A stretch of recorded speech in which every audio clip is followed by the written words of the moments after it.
I'm going on an adventure. So there's only one way to figure it all out. Unzip the archaeology. Make it naked.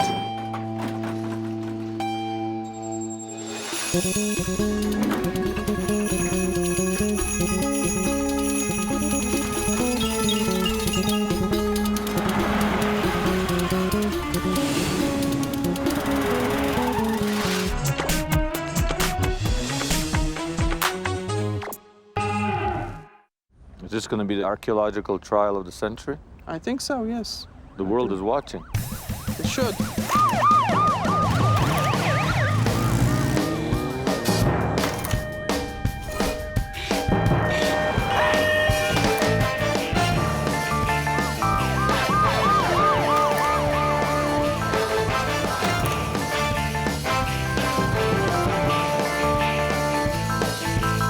Basically, the overall picture is what? If you could just explain it. There's a factory, a ring, forging antiquities and selling them into the marketplace. Like, what exactly is going on? Exactly that. A ring of people who forge systematically antiquities and market them in Israel and abroad, selling them to private collectors, galleries, museums, all around the world.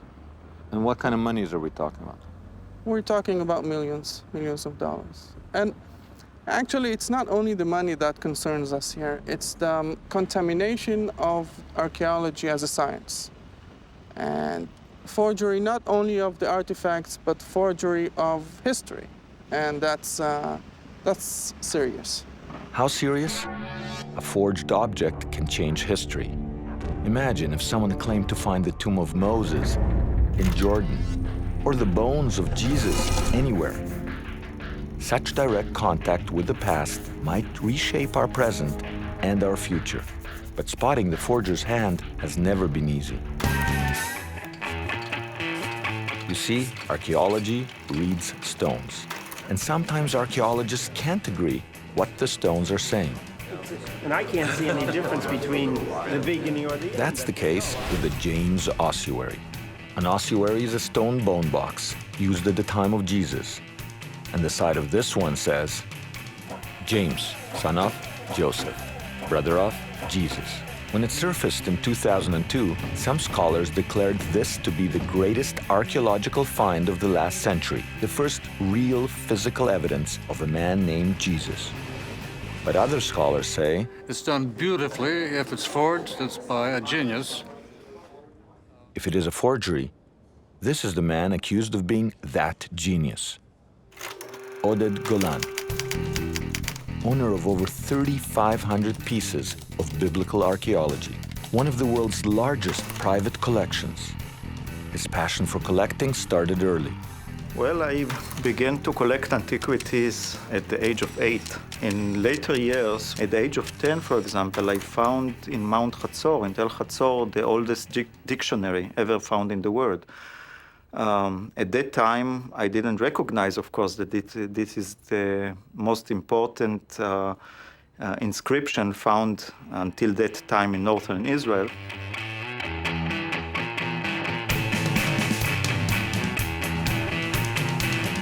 In later years, I traveled a lot to the old city of Jerusalem, and I used to buy antiquities already at that time. And one of the items that I purchased in the early 70s was this ossuary.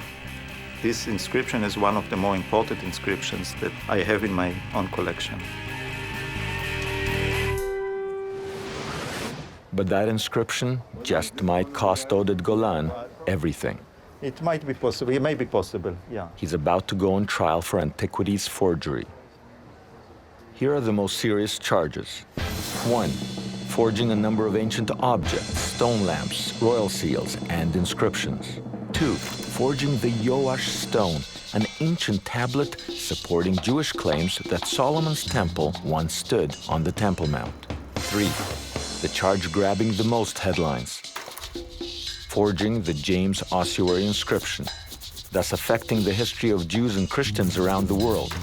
But if the inscription turns out to be real, it'll be the first physical evidence of Jesus of Nazareth. Now, Oded was indicted as the master forger of the last century. Not of all time, just the last century. You see, about 100 years ago, a gentleman walked out of the desert. He swindled kings, queens, press, and public. And he didn't just forge one or two objects. He faked an entire culture.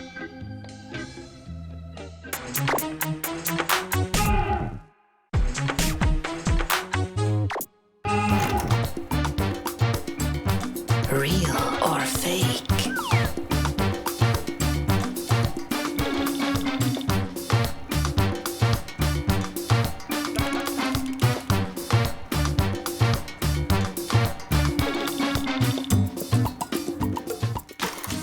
Archaeology studies the past to illuminate the present. To understand today's charges against Golan, we need to dig into the history of biblical archaeology. People have hunted Holy Land souvenirs ever since the 4th century, when Saint Helena claimed to have found bits of the true cross. That was the birth of biblical relics, a sort of proto-archaeology, the start of collectors and dealers of supply and demand. 1,000 years later, medieval forgers did a healthy trade in relics like Saint Isidore's hip bone, Saint Hyacinth's toenails. Real biblical archaeology, what we recognize as a science-based biblical archaeology, starts in 1868. This happened when a French team discovered the Menorah stela. Hello, all you people out there in Gameland. Today we're gonna play an exciting new game called Real or fake? Can you spot the fake? Stela is either A, An ancient stone tablet with inscriptions describing victories of kings, stele. or B, Marlon Brando's most famous line from A Streetcar Named Desire. The Menorah stela describes battles between ancient Israelites and Moabites. It was amazing, the first external source corroborating a biblical tale. The stela's discovery inspired one of the world's great swindlers, Moses Shapira.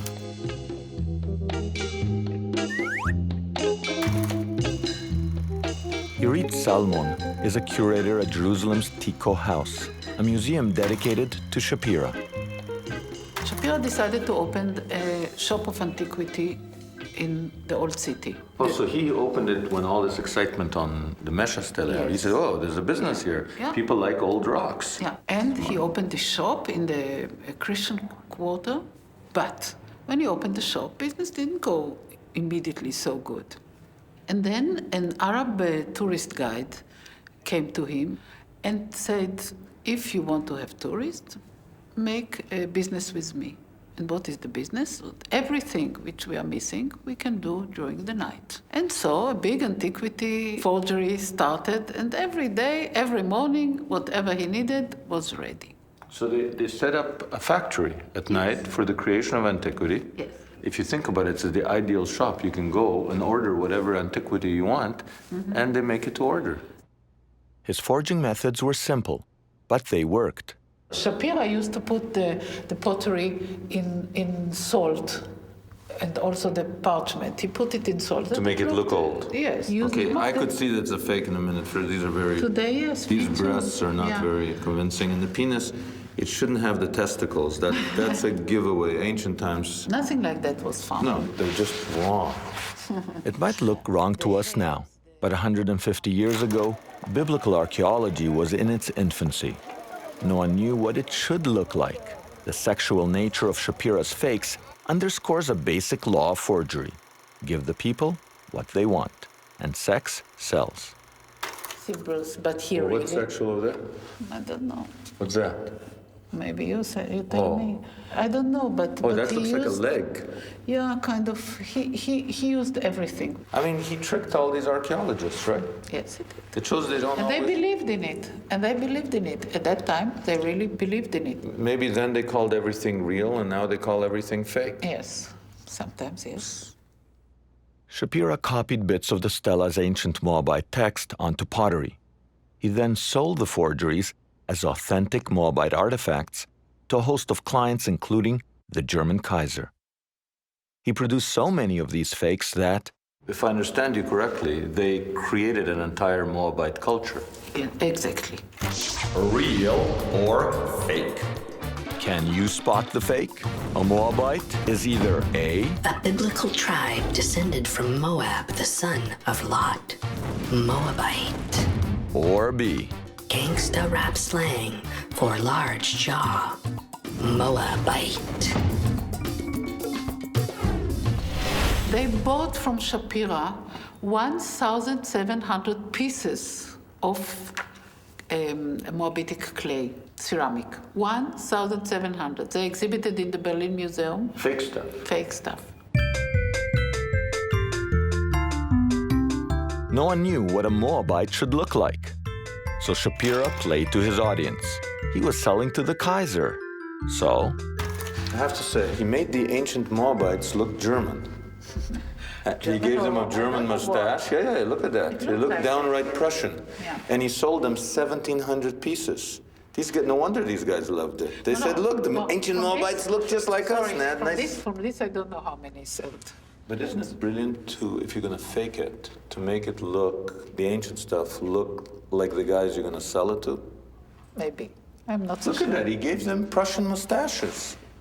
I'm surprised he didn't have a little helmet with him. Yeah. Look at this stuff. Shapira's scam seems incredible in hindsight. But remember, in Shapira's day, biblical archaeology was new. No one knew what the real thing should look like. But how do we spot a fake today? And I don't care if it was made yesterday, I believe it. Well, you have to learn the forger's secrets.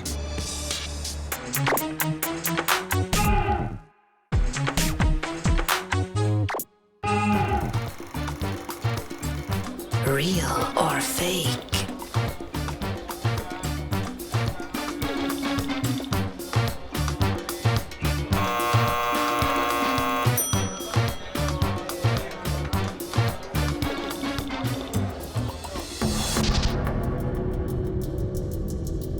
Fierce debate surrounds the James Ossuary. Did Oded Golan try to change history with a daring fake? The academics can't agree, and the cops have been called in. I think it's time for a lesson in spotting a fake.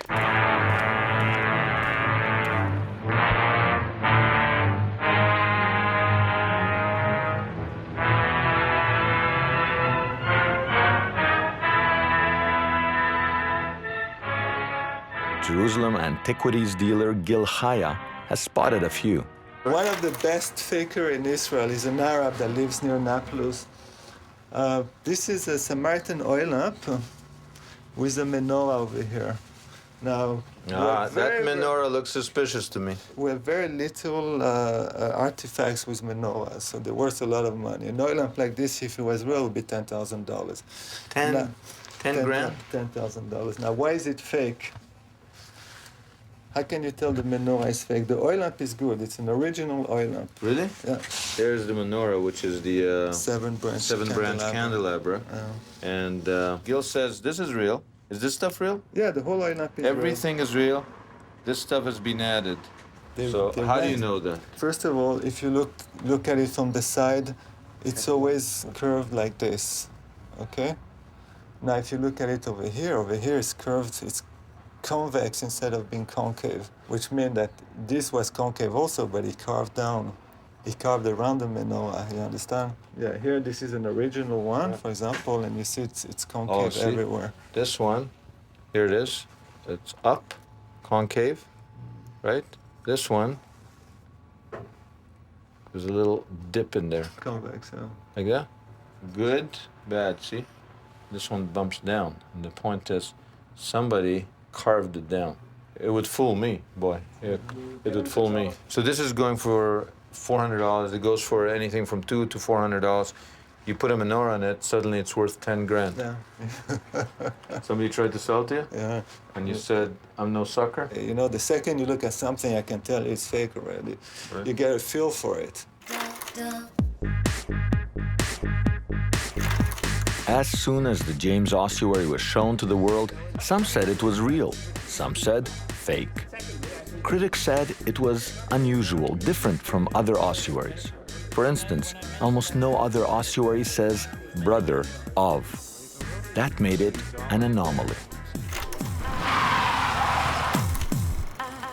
Ed Keel was one of the first to study it.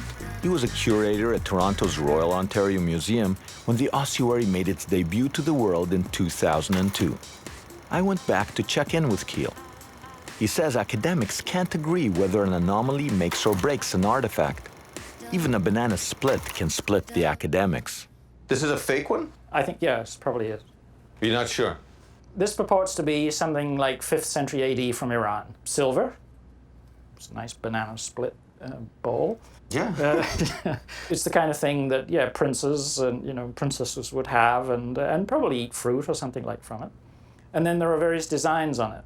If you took one of those elements like this, stork creature or a leopard or a palm tree, each one of those in isolation, you could go to a catalog or, at a museum collection and say, oh, look, it's exactly like that.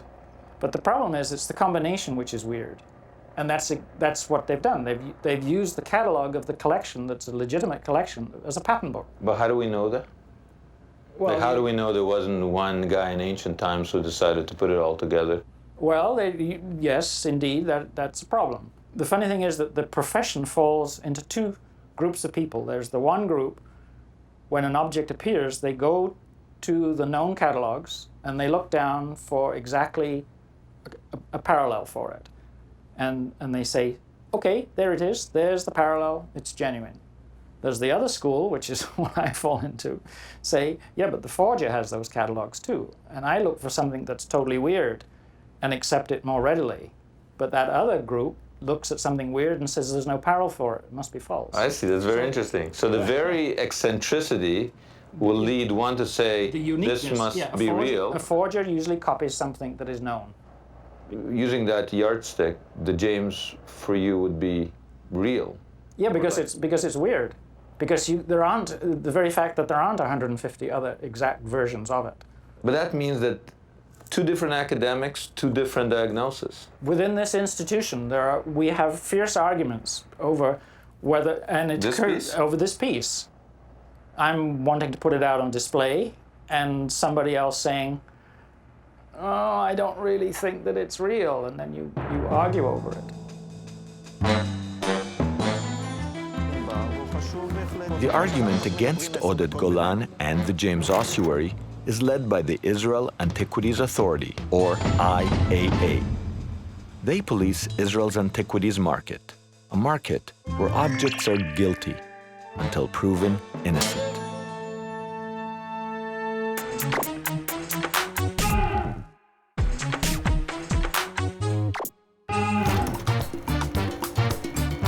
Real or fake?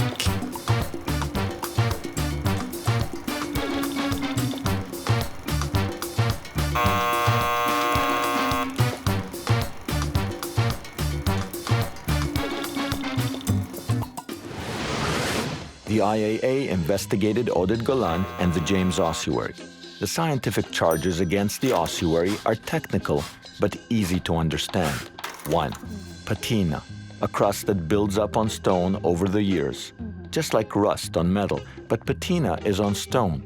If the patina is new, it means the ossuary is fake.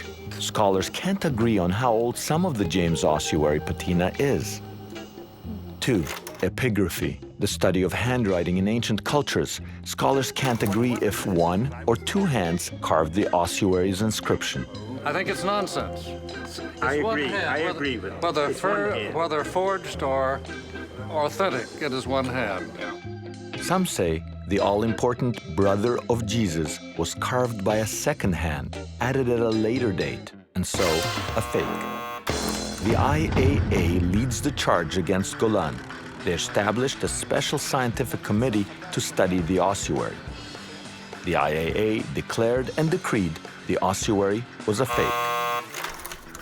Amir Ganor is a gun-toting archaeologist. He works for the IAA.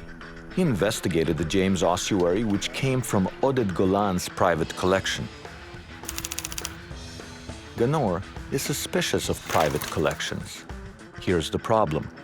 Artifacts in the market often have shady backgrounds because profit drives the market. And where there's profit, there are thieves and forgers.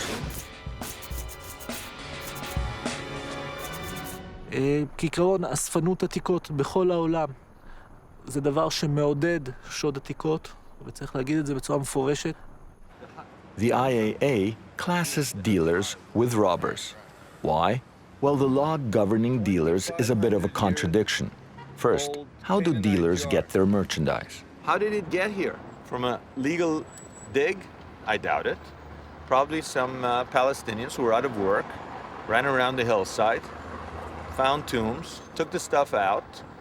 The Israel Antiquities authorities chased them, and if they got caught right here, if they got caught outside, they went to jail. But if they made it through those magic doors, that's a legal, authorized antiquities dealer. Once they made it, I made it, it's legal, it's kosher, you can sell it. Now that's very frustrating for the Israel Antiquities Authority. And the IAA likes to share its frustration with the police. Aren't you frustrated if you chase some kid down, and catch him, then you got him, and if he gets it into the shop and sells it and comes out, he goes to you, and then you can't touch him. Maybe the artifacts are sold and from that point on they're kosher, but the person will be after him in a minute. Oh, so you can put him in jail and the dealer who's selling his stuff is okay. Strange, no? Strange, but true. Strange, but true. Yeah, well. Well, I think that the Israeli Antiquity Authority feels some embarrassment. And I cannot blame them, by the way, because the law in Israel is quite a ridiculous law. On one hand, all the dealers are working under license, while the Israel Antiquity Authority knows for sure that the majority of the items which are sold officially under license, under supervision, are coming from illegal excavations. Yeah, that's the catch-22 of the law, which is actually a good catch. If you're a digger, it's not good to dig, obviously, but if it's already dug out, and because people will always dig, once it's out, then it may as well stay out in the public eye than to be smuggled out secretly outside of Israel. So actually, it's a good law. It's a very good law. Good or bad, it's a tough law to make work. Tough for the cops, tough for the IAA, tough for the dealers. But is it so tough that Golan is destined to go to jail? Okay, we shall talk about this later. Okay. Is the James Ossuary the greatest archaeological find of the last century, or the greatest fake in the history of biblical archaeology? Tune in next time and find out on The Naked Archaeologist.